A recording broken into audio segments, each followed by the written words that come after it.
How's it going, everyone? It's Harvey from Two Wheel Review. I hope you had a great Christmas, got everything you wanted, spent lots of time with your family, and yeah. So today basically I'm just doing a little video of what gear I wear in the summer and in the winter. So starting off, helmet wise, over there I've got an Answer motocross styled helmet with goggles. Now I tend to wear that sort of in the summer as it allows a lot of airflow, and also I tend to wear it off-roading just really because of its airflow, and the peak keeps the sun off your eyes, which is good for that sort of low speed manoeuvring.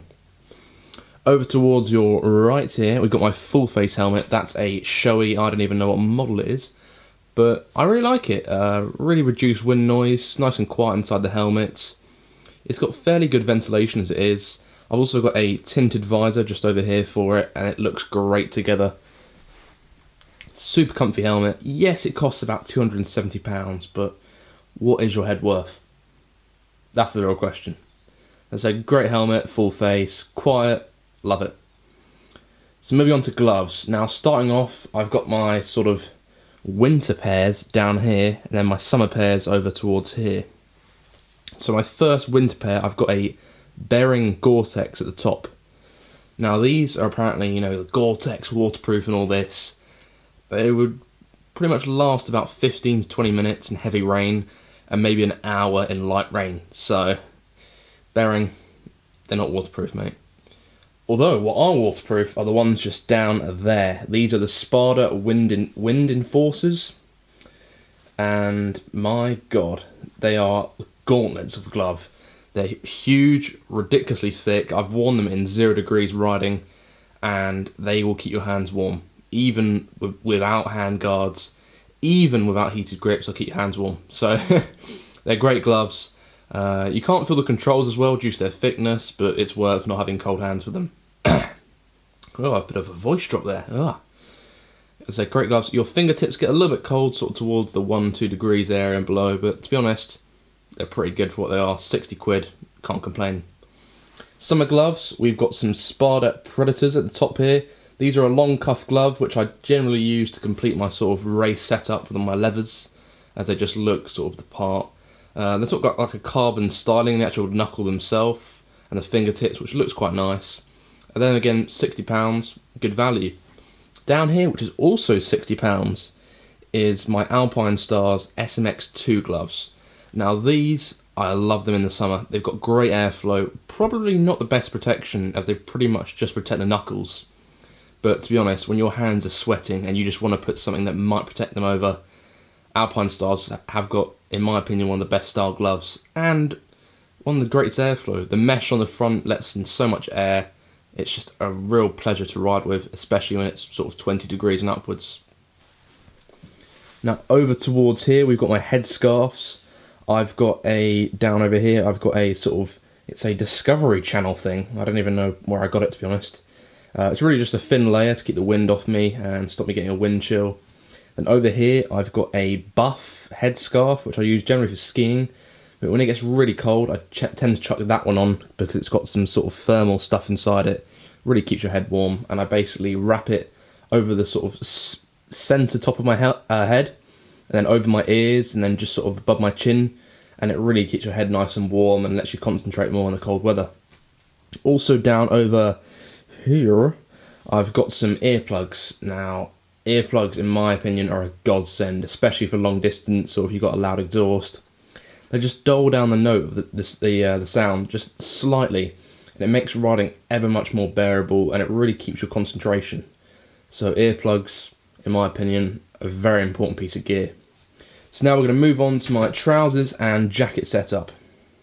Alright, so onto the trousers now. So over here, I've got an RST leather trouser pair. So these are retailed around £120 to £130, which as far as sort of brand new premium leather comes, it's a decent price. They come with the knee sliders, and the knee protection in them is very comfortable. I tend to wear those to complete my sort of two-piece race outfit.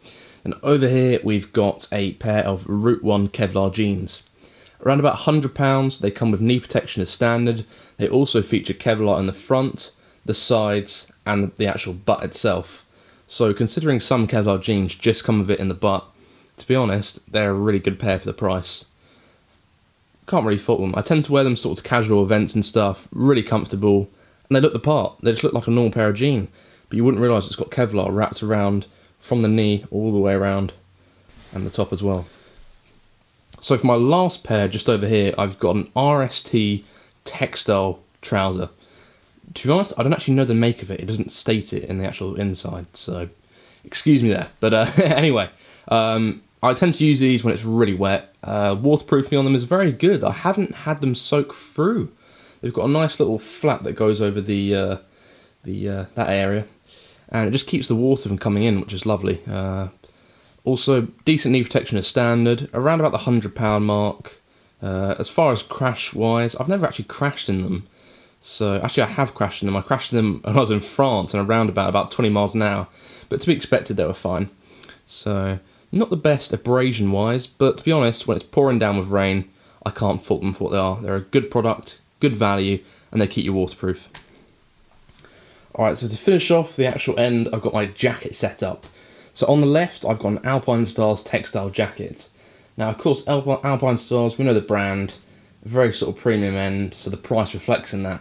The jacket cost around £180. It does come with CE level 2 armour in the elbows and the actual shoulder itself. However, it doesn't come with a back protector. Now, this really annoyed me, just because the price of the jacket, you'd expect a bit of back protection. Instead, it comes with like a foam pad, which is just awful. It's comfortable, but there's no protection in it. So I did install an RST back protector for £15 into this. Changes the jacket and gives you that extra level of protection in the actual back itself. Over towards the right here, we've got an RST slice jacket. So this is my leather jacket. It's perforated in the front, so it allows a lot of airflow, especially during the summer. Awesome jacket. It does come with elbow pad and shoulder padding. CE level 2 again as standard. Also comes with a back protector fitted standard, which I love. RST again, not skimping out, keeping the brand simple, basic, what you need, and good value. I'm also going to do a little rear profile. Both of these come with connectors at the bottom, so you can actually connect them up to your Kevlar jeans or your actual trousers themselves to stop the wind or rain getting through. So I'll come around over here. It's a lovely jacket. It's got the sort of white stripes on the back, which gives it a nice little look. I said, back protector is standard, nice and RST, keeping us safe out there. And also, if we come over, I'll just bring this one up here. Oh, hello. Come down to my Alpinestars one, textile jacket, RST back protector. It's also got some nice reflective stripes down here, so we can actually see.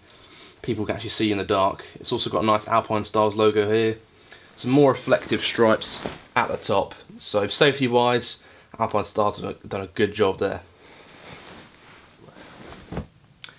Alright, so as far as what gear I tend to wear during sort of the summer and winter seasons, usually in the winter, because it rains a lot here in England, I tend to wear the textiles just because they are waterproof, more windproof, and make you a little bit more comfortable. Yes, they're not the best if you were to come off in a crash, as they would pretty much just shred above sort of 30 miles an hour.